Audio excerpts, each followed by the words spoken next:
Welcome back to the Entrepreneur Mindset Podcast. Now, I have a question for you to start us off today. Did you go into business to do more good in the world? I know so many people who become entrepreneurs because it seems like a clear path to creating a ripple effect. But when you get into the daily grind, you have to think about money, profit, costs, time, and all of those financial details. And it can lead you to feeling a little bit separated from your goal to do good in your business. But what if you could do more good without spending a single penny? Instead, you can give your time, which is valuable, don't get me wrong, but it doesn't take away from those early entrepreneur years when profit might be just a tad bit slim. Would you feel energized about being an entrepreneur again? I know it lights me up. It fills my cup when I can give back. Today, we are going to talk about inexpensive ways to do more good in the world. I'm Dr. Moore, a college psych professor, homeschooling mom, and entrepreneur, and I've spent the past 10 years learning how to balance everything. Here on the Entrepreneur Mindset Podcast, I'll share the ins and outs of maintaining a growth mindset and saying hello to grit, that thing that will get you to your long-term vision despite challenges and busy schedules. After all, you got into business to do more good in the world, right? So let's get started. Now, when I first opened my business, I came across Stu McLaren. And if you know Stu, you will soon know that he and his wife, Amy, have a wonderful nonprofit called Village Impact that helps to build schools in Kenya so that all children, particularly girls, can receive an education. When I first started hearing about Village Impact, I wanted to donate, but we didn't have a lot of extra cash at the time. I was seeing entrepreneurs donating thousands of dollars to Village Impact, and I felt like there wasn't a whole lot I could do. I couldn't bring a $15,000 check to the table like those other entrepreneurs. But I didn't have to do that in order to give back, to do good. If doing good in the world is about creating a ripple effect, I didn't actually have to spend a single dollar.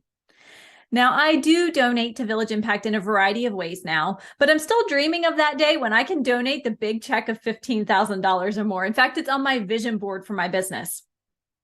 So what do I do and what did I do in the meantime? Well, I shared the mission of Village Impact whenever I could, wherever I could. I invited Amy to come on the podcast so that she could share her book, Passion to Purpose, and her mission with Village Impact.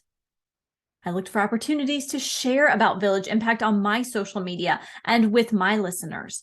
And if you'll notice, I'm weaving it into today's conversation. None of these actions cost me any money, but they help Village Impact in furthering their impact and base of donors. So it didn't cost me $1 to do good. And before I forget, because I probably will, be sure to check out the interview that I did with Amy McLaren. It's in episode 28 of the podcast. So you'll have to scroll back a little ways, but you'll be able to find it. And I want you to start thinking as you listen to Amy share about Village Impact and her book, Passion to Purpose, how you can give back, how you can do good, how you can create a ripple effect. Because doing good doesn't have to mean donating millions of dollars or even $1. There are a lot of ways that you can give back as an entrepreneur, do good with your business, but I admit it feels a little bit murky. So let's talk about a few low-cost ways to do good in your business right now. These are going to be things that you can implement this week for very little or no cost at all.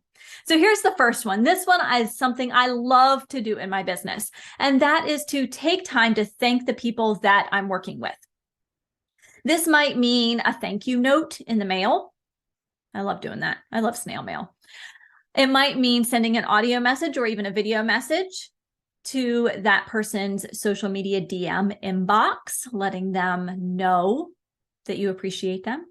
You're thanking them for being part of your community, part of your business. Maybe it's just a simple, heartfelt statement of appreciation at the end of a call where someone helped you.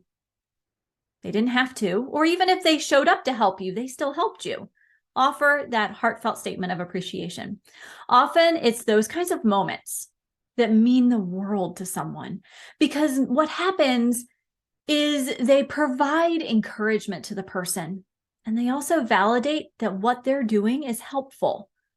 I want you to think about a time when someone thanked you. How did you feel? Did it kind of spur you on? Did it give you a little bit of an extra dose of energy and motivation to keep going? Yeah. Did it cost that person anything to say thank you or I appreciate you? No. So first up, take some time to thank the people that you're working with. Second, give your time without strings attached. This is a tricky one, and some of you might already be cringing because what you're doing is you're thinking about your DMs. You've probably been a victim of the DM sale inside your Instagram or Facebook inbox where the person DMs you. They say, "Hey, Maura, what's up? I'd love to hop on a free call to offer some input or advice." And you say, "Okay, cool. I'm really excited. I love what you're doing. I would love to hear your ideas." You show up excited, you get the conversation started, and you find out pretty quickly, about a minute and a half in, that it's actually a sales call. They are going to pitch you their paid product, program, thing. Don't be that person who DMs in a way that sounds really genuine and then turns it into a sales pitch. If you want to make a pitch on a call, say that up front. Instead, be like the call that I was on last week, where the person reached out to me, said, "Hey, I want to offer you a free 30-minute call. And it's not a sales pitch. I just really want to help you." Got on that call. And you know what? The person we're working together. And the person realized that they didn't have enough time to really help me make progress in that 30 minutes. And you know what they did? They offered to sit down with me for another hour at a second date. It wasn't a sales pitch. It was a call designed to help me work through a specific challenge in my business. I love to show up this way for clarity calls inside my business because what happens is you are truly serving the person you're interacting with. You're not thinking about how to transition to a pitch. You're not thinking about what product would be best for them. You are showing up, sitting there in that moment with just a servant heart and mind. You are showing up to do good. And they get to see more progress instead of fending off a proposal or that quest for them to hand you their credit card. And that's when the magic happens, because what happens is you get to see the progress. They get to see the progress. It's motivating for both of you. It's a big win for them. That's what it's about, helping someone take that next step forward. You can offer free 15-minute calls. You can respond to a Facebook or an Instagram post, provide value while expecting nothing in return. You can offer to volunteer in your community. I love to volunteer at my kiddos' events. Maybe you could hold a door. You could offer to hand out programs. You could offer to take tickets or work the concession stand, whatever that looks like for you in your community. Even if you don't have kiddos in local events, you can still go volunteer. You can walk the dogs at the local animal shelter. You can pet the little kittens and the cats that are there. Just give back. One of the ways I do this in my local community is that I'm the chair for the Greenville Youth Chorale's Board of Directors, which is one of our local nonprofits. It doesn't cost me anything.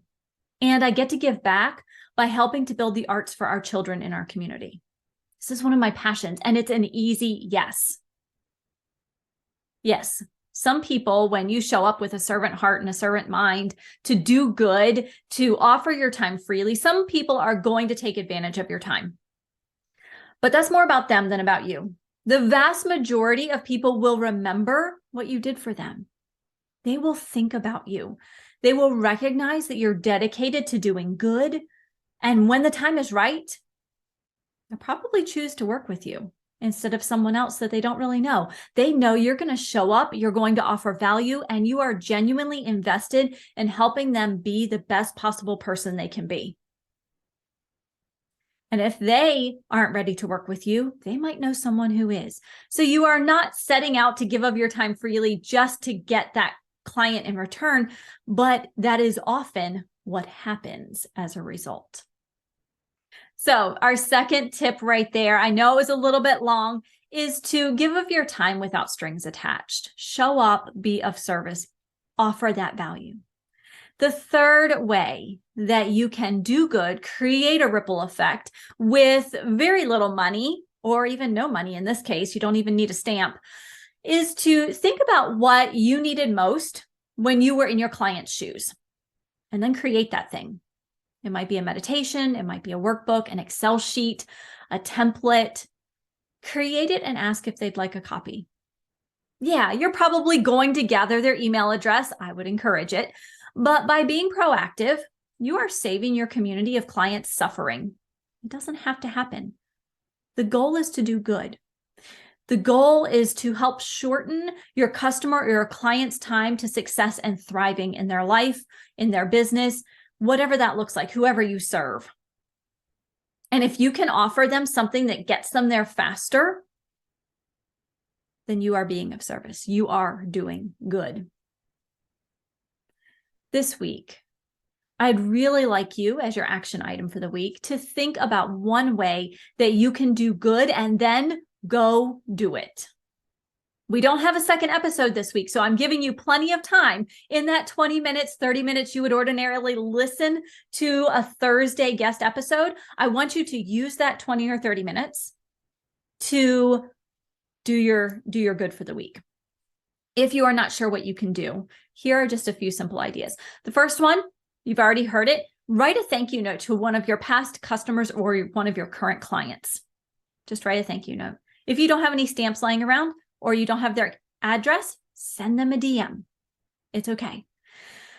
Reach out. Another option would be to reach out on social media to someone and drop a note of encouragement. Maybe you're in a group and you've noticed that someone is posting consistently. They are working through their struggles. They are showing up day in and day out to be of service to other people. Highlight what that person is doing so well and share your excitement for them. Drop that note of encouragement. It will be a nice little lift to their day, and it will encourage them to keep doing good. And if that's the case, you're doing good, just created more doing good, and you've got that ripple effect that we're wanting. The third idea might be to go to an active Facebook group where you're a member and find a post that doesn't have any responses. I like to do this. And then respond. Someone put their heart and soul on the line to post in that group, even if it's asking for feedback. We all know that's a little nerve-wracking, right? And then crickets. We know how Facebook groups work. The stuff scrolls to the bottom, other people post, your post gets lost. Someone thinks, oh, I'll go answer that later. They forget. I've done that. If you can go find that post that doesn't have any responses and respond, you are helping that person take the next step forward in their business, in their life. You are doing good. What if you need something smaller, or you want to involve your whole family in this process this week, which I always encourage?